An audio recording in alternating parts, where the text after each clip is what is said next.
Thursday practice, from an injury standpoint, we're all clear. You're all clear, ready to go. Obviously, the question about Josh. Josh has continued to improve since Monday. He ran again today. A lot of what he does depends on how he wakes up and feels tomorrow, right? We're in that part with his recovery process. I know he's very, very close, so we'll see on Saturday.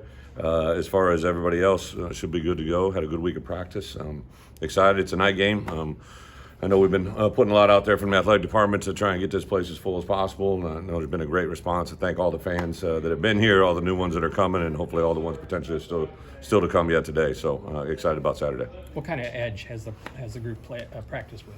I think it's a great question. Bless you. But I think the part that really has unfolded with this group from Wyoming game to where we are today, their preparation has maintained the same. I don't really. There was a scout I was standing next to the other day, and he's like, basically said, Bret, it's impressive. He's been here twice now, the way our guys practice, and I think that's the indication of who they are. I don't think we prepared for this moment for 365 days a year. We didn't do anything special in our preparation last week to beat Wisconsin. We did the same thing this week against Iowa. We just do what we do. When it comes down to the last minute type deal with Josh, how do you, from a game planning standpoint, go about that when it's now getting to Friday and it's still kind of a day-to-day? There is no difference in game plan. I mean, Josh has plays that we would say probably favor him, right? But we don't change our offense based on Chase being in there, Josh being in there. I've really been happy with Reggie. I know a lot hasn't been given to Chase Hayden, but I thought his practice the last 4 weeks have been outstanding. So really the only thing we rely on is our doctors. I think, this year, more than any time in my career, we've been connected with the medical staff really, really well. I think it's been beneficial on many different levels, and hopefully this is another indication of it. You mentioned Saturday after the Wisconsin, when you had some phone calls that you were saving to make for some recruits. So I guess what's maybe been the response from those guys? Without a doubt, I literally Monday or Tuesday I was still working through text messages, return phone calls. Not all recruits, obviously, but I think that overall our recruits, because of the way we've recruited them, right? Like just what we were doing, what we're building. Maybe they weren't able to see it before we talked to them, but now they're beginning to see things. There were recruits that were there, right, that we had recruited. The recruiting world is such a dynamic piece, right? Like every kid's looking for a trigger. Some kids it may have been about wins, right? But some kids it might have been about culture. Some kids it might have been about a playing opportunity. So it's kind of hard to judge, but I would say that in the state of Illinois, we knew that we were probably going to compete against, obviously, Northwestern a lot, but we probably compete against Iowa and Wisconsin as much for anybody in recruiting. So that's why these two games are critical. I mean, I guess when there's a coaching change like there was at Wisconsin and there is that overlap, does that, trigger something here? Just when obviously there was transition. We're aware of that. They're aware of that. But I would say in recruiting until signing day, really things stay pretty. I would say flowing during the recruiting cycle. Just in today's kids with today's world, like I'll literally, more than ever, have a conversation with a young man on recruiting where maybe if they pick another place, you used to kind of, good luck, get a little snippy. But in today's portal world, like we will really literally make sure that everybody knows when they pick someone other than us, if their time ever changes, right? Or if their outlook on their college career changes that he may want to look at Illinois, please contact us. I used to delete kids from my contact as soon as they committed somewhere else, or for sure when they signed. Now I don't, right? And it's just because of the sign of the times. With the atmosphere you're hoping to get on set, what can that mean for recruits and attendance and just the kind of cultivating that want to be here? It's all positive, right? Like I think what we're beginning to realize and understand is one positive thing affects all, right? And the way we play offensively affects and helps our defense, and vice versa. The way we play helps our fan base. The way that we engage our fan base helps our donations, helps our NILs. Everything is just a constant flow. So, yeah, I think, Josh and I both early on in our conversations, before I think I was even hired, talked about what it would be like to fill Memorial Stadium on a consistent basis. It's not just a one-hit wonder. We're not trying to do this one time against Iowa. We're trying to show them what this can be over a period of time. I couldn't be more excited to be engaged with an athletic department that feels that way, a community. I've seen outreach from blind random people on social media that's been forwarded on to me. I don't have a lot of time, but I set aside about a half hour in the evening to gather information of the outside world that I need to know, and it's been fun to see that.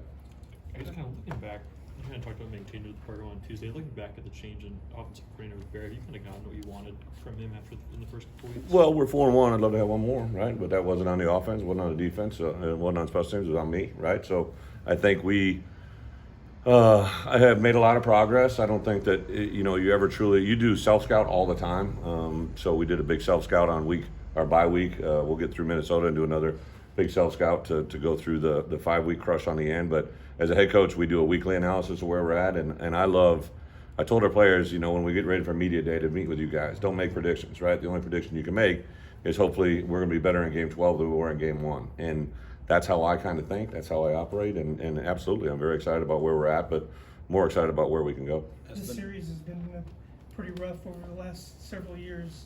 1-9 the last 10. Right. Is this a big game to get over the hump against a divisional opponent? I was a good program.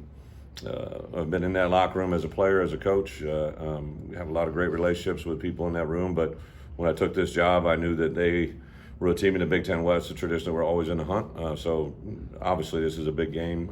But none of those teams of the past that either won or lost from Wisconsin or Iowa is showing up on Saturday, right? It's the 2022 crew. It's about how we handle the moment. It's at 6:30 Saturday night in an environment that hopefully is going to be very, very live. And I'm excited to see the competition. As the national and individual award stuff starts to line up for Chase, do you sit down and have a conversation with him about time management and not letting it overwhelm you? It's a great point. I actually had that conversation in the summer, right? Because I knew what was coming. You all didn't see it till now, right? But I knew if he continued where we were from a year ago, and that's what I saw during the spring through the summer, I knew these things would come. I sat down specifically with Bret the other day and just talked about, hey, as we get more and more success individually, collectively, more and more exposure, more and more media is going to come, and we just have to be delicate in how we balance it. We want to say yes to as much as we can to build the brand and let them have exposure, but also we have a task at hand, which I think Chase really handles well. You've talked about complacency before. Following a big win, it's the hardest thing to fight, that type of thing. So this week, what are the things to fight after a big road win like that? So I usually partner it with, we love to be, one of the greatest things you can bring in life is consistency, right? And the adversary to that is complacency, because people just assume things are going to happen, and then obviously they don't. So literally on Tuesday, I brought it up, from an early down standpoint for us to have success at Wisconsin. We preached early down success. Now we did it. Now here it carries into Iowa. How does it affect? Because we're a different defense. We're playing a 3 down there, 4 down here. So it's kind of just a day by day. Wednesday we put in red area goal line and 3rd down, and talked about how that affects, by the way, Iowa's going to play us. So Robert, I don't know if that answers your question, but you kind of just daily kind of chip away with what's in front of you. The overall theme they get, but I think the culmination. I have a meeting day at 5:15, probably, which is one of my favorite meetings of the week, and we'll stress the things that I feel are important for Saturday that they'll kind of buzz, and those will be the things that you guys hear a lot in the post-game locker room. Do you see any difference from this? Last year you spoke of that after the Rutgers game. Of like, it feels like maybe we got a little complacent after Penn State. Great point. Do you see any of that same this week? Are you seeing the response from your team? No, I like where they're at. I've complimented them, but I also point out things. I think it's really easy to say this, but a lot of times after a win, it's very easy to coach guys, right? It's whether or not they want to hear you, and I've made them, I've made some guys uncomfortable. I think anytime you can get after your best players and challenge them that's not good enough, that's heard throughout the whole locker room. So I'm happy with where we're at, but there's been and I've been in this a long time now, right? Like I've been at where you walk off field after a Thursday practice, thought it was the best Thursday we had all year, and you go lay an egg on Saturday, or vice versa. Thursday doesn't go right, you go out and play Saturday. So still getting to know this team through game, obviously going into opportunity number 6. I like the way they've handled the week, but we'll see here the last 48 hours. In a game that it features 2 really good defenses, what are some things that you think will tip the scales one way or the other? Last week we were on the road, so it was a little bit different. I said, hey, we're going to have our moments, but we got to survive theirs, right? But the same thing happens here. Iowa's going to come. They're a team that won a game by scoring 2 safeties and a field goal, right? Like they're very engaged with winning games through good defense. Being smart in the kicking game. They're one of the most effective teams there is. They took the game may have been out of place a little bit, but they took the kickoff after Michigan's last score and went down the field and didn't even use a timeout in a minute and scored a touchdown. So, for us, 2 minutes this week because they just had success doing it. We prepared for that moment. You kind of have to take the big picture and figure it into this moment. But I think last year's message, we have to be great in our moment, but we have to survive theirs, and that especially holds true for our offense. Is there anything unique about your circumstance last year not being able to coach because of COVID that informs this year's game? Yeah, I told him on Sunday, everybody wanted to make about last week my return, but I actually have probably more personal investment, personally, in history at Iowa. I was there longer, more hats, right? More relationships because it's just a different time in your life. So I have said several times this week about like, hey, I remember sitting on my couch watching this last year and I couldn't do anything. And it wasn't because I played at Iowa, it's because I wasn't with my family. I wasn't with the University of Illinois. And that was a hard moment, right? Like I've never done that before in my career and I hopefully don't want to do it again as well. So it's a different game and it's a different set of scenarios. So you kind of play to the moment. You feeling good?